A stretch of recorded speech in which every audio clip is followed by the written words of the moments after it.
નમસ્કાર નમસ્કાર નમસ્કાર વિદ્યાર્થી મિત્રો, સામાજિક વિજ્ઞાન વિષયની અંદર બ્લુપ્રિન્ટ. ઘણા બધા વિદ્યાર્થીઓ કહેતા સાહેબ અમને બ્લુપ્રિન્ટ આપો, બ્લુપ્રિન્ટ પ્રમાણે તૈયારી કરવી છે. કયો પ્રશ્ન કયા પેજ ઉપર અને કયા નંબર સાથે પૂછાય છે, સાથે સાથે દરેક ચેપ્ટરનો ગુણભાર કેટલો છે. 1 થી 23 ચેપ્ટર, જેમાં 22મો અને 23મો ચેપ્ટર એડ થયેલું છે. સરકાર દ્વારા બ્લુપ્રિન્ટ અને સાથે સાથે સરકાર દ્વારા જે સેમ્પલ પેપર આપવામાં આવ્યું છે, એ સેમ્પલ પેપરને ધ્યાને રાખી અને આ બ્લુપ્રિન્ટ આપવામાં આવી છે. ફટાફટ શરૂઆત કરીએ છીએ એની. તો સૌપ્રથમ 1 થી 4 વિભાગ એટલે વિકલ્પલક્ષી પ્રશ્નો, જનરલ વિકલ્પ વગર 24 પ્રશ્નો આવશે. જનરલ વિકલ્પ સાથે પણ 24, એટલે આના ગુણભાર થાય છે 4. વિભાગ બી ટૂંકા સવાલ, જે જનરલ વિકલ્પ વગર 9 એટલે 9 દુને 18 માર્કનો વિભાગ, જેમાં 13 પ્રશ્નોમાંથી 9 જ પ્રશ્નો તમારે લખવાના રહેશે. વિભાગ સી ની વાત કરીએ તો 6 પ્રશ્નો અને જનરલ વિકલ્પ સાથે 9 એટલે 6 તેરીને 18 માર્કનો રહેશે. વિભાગ ડી, જેમાં 4 પ્રશ્નો અને એક નકશો એટલે 5 ચોક 20 માર્કનો આ વિભાગ રહેશે. આમ ટોટલ 8 પ્રશ્નો પણ લખવાના રહેશે, 5 પ્રશ્નો. એવી રીતે કુલ આ 80 ગુણનો આ ગુણભાર. આ થઈ ગયું વિભાગ એ, બી, સી અને ડી.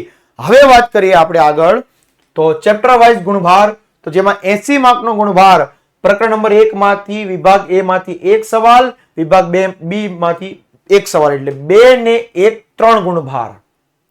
એવી જ રીતે ચેપ્ટર 2, તો એમાં પણ વિભાગ બી નો 1 સવાલ અને વિભાગ એ નો 1 સવાલ, એટલે 2 અને 1 3 માર્કનો. એવી રીતે ત્રીજું ચેપ્ટર 3 અને 1 4 માર્કનો. વિભાગ ચોથો ચેપ્ટર 3 અને 1 4 માર્કનો. સાથે પાંચમું ચેપ્ટર વિભાગ ડી માંથી 1 જ સવાલ છે અને છઠ્ઠું ચેપ્ટર, જેમાં વિભાગ બી ના 2 સવાલ એટલે 4 માર્કનો આ વિભાગ. આવી રીતે 1 થી 6 ચેપ્ટર.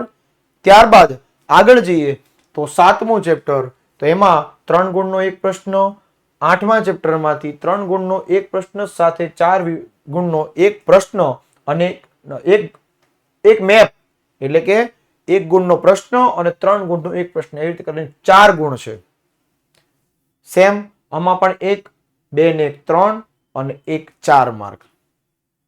10મું ચેપ્ટર 4 ગુણનો 1 પ્રશ્ન અને 1 ગુણનો નકશો, ટોટલ 5 માર્ક. 11મું ચેપ્ટર 1 ગુણના 3 પ્રશ્નો, ટોટલ 3. 12મું ચેપ્ટર 2 ગુણનો 1 પ્રશ્ન, વિભાગ એ નો, એટલે 2 ને 1 3. 13મું ચેપ્ટર 2 ગુણનો 1 પ્રશ્ન, 1 ગુણનો નકશો, એટલે ટોટલ 3. 14મું ચેપ્ટર 1 ગુણનો 3 પ્રશ્નો. 15મું ચેપ્ટર 1 ગુણનો 3 પ્રશ્નો, 16, 17 અને 18. આવી રીતે. ત્યારબાદ 19, 20, 21, 22 અને 23. તો એમાં પણ આપણે જે 22મું અને 23મું ચેપ્ટર જે છે એના 2 ગુણભાર આવ્યા છે. વિભાગ એ માંથી 2 અને વિભાગ એ માંથી પાછો 23મા ચેપ્ટરમાં 2, એટલે 2 સવાલ 22મા ચેપ્ટરના, 2 સવાલ 23મા ચેપ્ટર. એવી રીતે કુલ વિભાગ એ નું ટોટલ 24, 18, 18, 16 ને 4 20 એટલે 80. બરાબર, નકશા સાથે આ 80 ગુણની આ બ્લુ પ્રિન્ટ. ત્યારબાદ હવે ઘણા વિદ્યાર્થીઓ કહેતા હોય સાહેબ અમને તો બ્લુ પ્રિન્ટ 109 માર્કની જોઈએ છે. તો 109 ગુણની બ્લુ પ્રિન્ટ જનરલ વિકલ્પ સાથે, એમાં પણ આપણે ચર્ચા કરીએ. તો આ છે 109 ગુણની બ્લુ પ્રિન્ટ, જેમાં પ્રકરણ નંબર 1, તો એમાં 2 ગુણના 2 પ્રશ્નો અને વિભાગ એ નો 1 પ્રશ્ન, એટલે 2 દુ 4 અને 1 5 માર્કનો આ વિભાગ. સેમ એઝ 2 દુ 4 1 5, 3 દુ 6 અને 1 7. જનરલ વિકલ્પમાં જે ચેપ્ટરમાં પ્રશ્ન હશે એનો અથવાનો મોસ્ટ ઓફ ધી ચેપ્ટરમાં ક્વેશ્ચન આપેલો જ છે. તો ચેપ્ટરના નામ વિભાગ એ, બી, સી, ડી, 1 ગુણ 2 ગુણ 3 ગુણ અને 4 ગુણ. 5મું ચેપ્ટર, એમાં વિભાગ ડી માંથી 2 પ્રશ્ન, 4 દુ ને 8 અને છઠ્ઠું ચેપ્ટર, એમાં 2 દુ 4. તો આ જ ચેપ્ટરની, આ જ લેક્ચરની તમારે પીડીએફ જોતી હોય તો તમારે આપણી યુથ પેપર જનરેશન નામની એપ્લિકેશનમાં પીડીએફ તમને આની મળી જશે. આગળ જઈએ 7મું ચેપ્ટર, તો એમાં પણ વિભાગ એ નો 3, 8, 9, 10, 11 અને 12. આ બધા ચેપ્ટરની મેં કીધું એમ કે જેટલા પ્રશ્નો હોય એને વિભાગમાં ટોટલ મારો એટલે 3 તો અહીંયા ટોટલ આવી છે 3. અહીંયા 1 માર્કનો નકશો એટલે 3 દુ 6 અને 1 7 આવી રીતે. અને નકશો હંમેશા ખબર જ છે કે આપણે 8 9 10 અને 13 આ 4 ચેપ્ટરમાંથી નકશા પૂછાય છે એટલે 4 ચેપ્ટર 4 નકશા ટોટલ ગુણભાર થશે 4. 10 11 12 આટલા ચેપ્ટર. આગળ વધીએ 13મું ચેપ્ટર વિભાગ 2 નો 2 પ્રશ્નો અને 1 એટલે 2 દુ 4 અને 1 5. 13મા ચેપ્ટરમાંથી ખાલી 3 માર્કની વિભાગ એ માંથી છે. 15મા ચેપ્ટર વિભાગ એ માંથી. 16મા ચેપ્ટરમાં વિભાગ સી. 17મું ચેપ્ટર વિભાગ ડી ના 2 પ્રશ્નો અને 18મા ચેપ્ટરમાં વિભાગ સી માંથી 2 પ્રશ્નો. 3 દુ 6.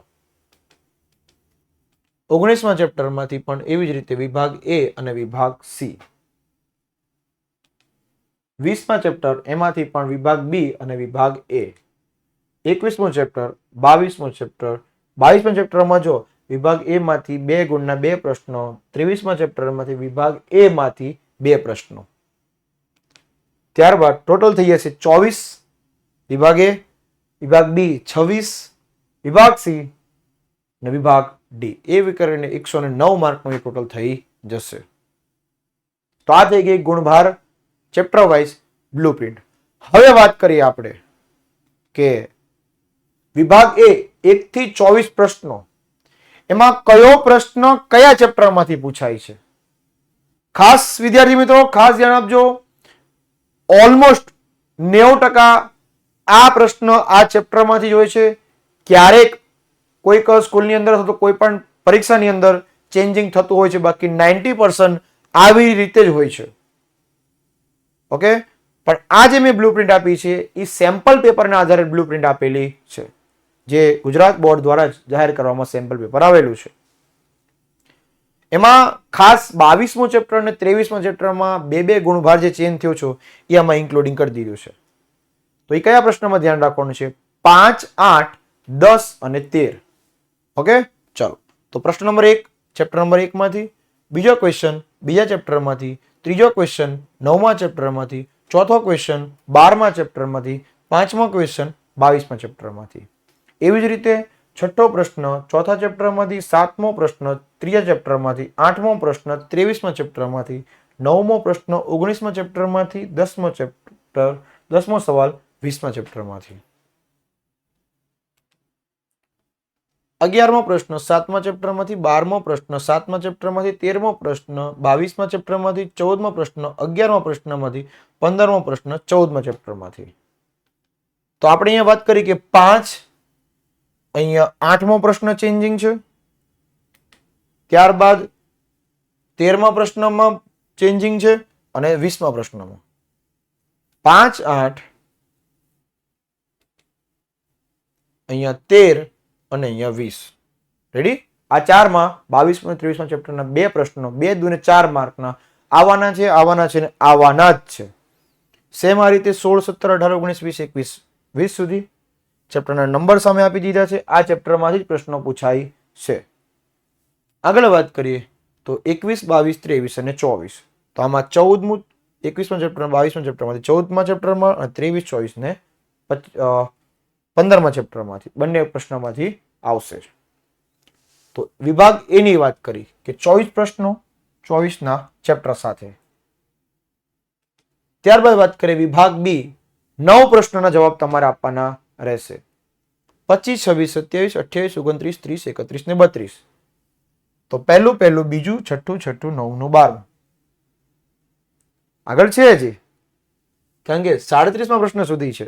32 આગળ જઈએ તો 33, 34, 35, 36 અને 37. 12મું ચેપ્ટર, 13મું ચેપ્ટર, 13મો ચેપ્ટર, 20મો પ્રશ્ન અને 20મો ચેપ્ટર. જનરલ વિકલ્પ વાળા પ્રશ્નો હોય છે ને એ આ પ્રશ્ન જો છે ને, 2 પ્રશ્નો આવશે. તો આ પ્રશ્ન આ ચેપ્ટરમાંથી જ આવવાના છે. તો તૈયારી ચેપ્ટર વાઇઝ અને ગુણભાર બંને આપી દીધી. સાથે સાથે વિભાગ એ બી સી ડી 4માં કેટલા જનરલ વિકલ્પના પ્રશ્નો છે, જનરલ વિકલ્પ સાથેના. ટૂંકમાં ઓલમોસ્ટ બધું જ માળખું ટોટલી માળખું આપી દીધું.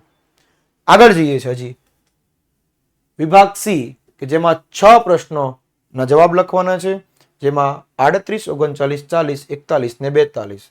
43, 44, 45 અને 46. ઓકે, આમાં 38મો પ્રશ્ન ત્રીજા ચેપ્ટરમાંથી, 39 ત્રીજા પ્રશ્નમાંથી, 40 ચોથા ચેપ્ટરમાંથી, 41 આઠમા પ્રશ્નમાંથી, 42 આઠમા ચેપ્ટરમાંથી.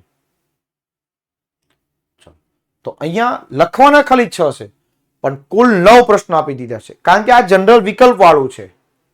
બરાબર, લખવાના ખાલી 6 છે, પણ અહીંયા 9 પ્રશ્ન આપેલા હશે. રેડી? એટલે તમને અહીંયા કન્ફ્યુઝન ન થઈ જાય ખાસ. 43મો પ્રશ્ન 16મા ચેપ્ટરમાંથી, 44મો પ્રશ્ન 18મા ચેપ્ટરમાંથી, 45મો પ્રશ્ન 18મા ચેપ્ટરમાંથી, 46મો પ્રશ્ન 19મા ચેપ્ટરમાંથી. ઓકે, તો આ એનું ચેપ્ટર, ક્વેશ્ચન નંબર, ચેપ્ટરનું નંબર બંને આપી દીધા, એટલે ક્લિયર થશે કે ભાઈ આ ચેપ્ટરમાંથી આ પ્રશ્ન જ પૂછાવાનો રહેશે. હવે વાત કરીએ વિભાગ ડી ની વાત. તો વિભાગ ડી માં પણ આવી જ રીતે 5 પ્રશ્નો, 4 પ્રશ્નો લખવાના છે અને 5મો પ્રશ્ન નકશો આવશે. પણ જનરલ વિકલ્પ સાથે જોવા જાય તો આમાં 7 પ્રશ્નો આવશે અને આનો આ જનરલ વિકલ્પ, આ ફરજિયાત પ્રશ્ન હોય છે. 47મો પ્રશ્ન 5મા ચેપ્ટરમાંથી, 48મા 5મામાંથી, 49 50 10મા ચેપ્ટરમાંથી, 51 52 17મા ચેપ્ટરમાંથી અને 53મો પ્રશ્ન 21મા ચેપ્ટરમાંથી. તો તમારે આમાંથી 7 માંથી કોઈ પણ 4 જ લખવાના રહેશે અને 54મો પ્રશ્ન ફરજિયાત હોય છે. એમાં 54મા પ્રશ્નમાં 4 પ્રશ્ન પૂછાય છે, ક્વેશ્ચન 1 2 3 અને 4. તો પહેલો પ્રશ્ન 8મા ચેપ્ટરમાંથી, બીજો પ્રશ્ન 9મા ચેપ્ટરમાંથી, ત્રીજો પ્રશ્ન 10મા ચેપ્ટરમાંથી અને ચોથો પ્રશ્ન 13મા ચેપ્ટરમાંથી. તો આ થઈ ગયું 54 અને 54 પ્રશ્નના ક્વેશ્ચન નંબર સાથે. વિભાગ એબીસીડી ની વાત કરી દીધી અને ચેપ્ટર વાઇઝ 80 ગુણ અને 109 ગુણ બંનેની બ્લુપ્રિન્ટ આપી દીધી, એટલે તમે ક્યારે પણ કન્ફ્યુઝન થશો નહીં. તમને વિડીયો કેવો લાગ્યો છે એ છેલ્લે અંતમાં કોમેન્ટ સેશનની અંદર જણાવી દેજો. અવારનવાર તમારા માટે નવા વિડીયો સાથે ફરી પાછા મળશું. ત્યાં સુધી રહું છું વિરામ. બાય બાય, ટેક કેર, જય હિન્દ, જય ભારત, ભારત માતા કી જય, વંદે માતરમ, જય જય ગરવી ગુજરાત.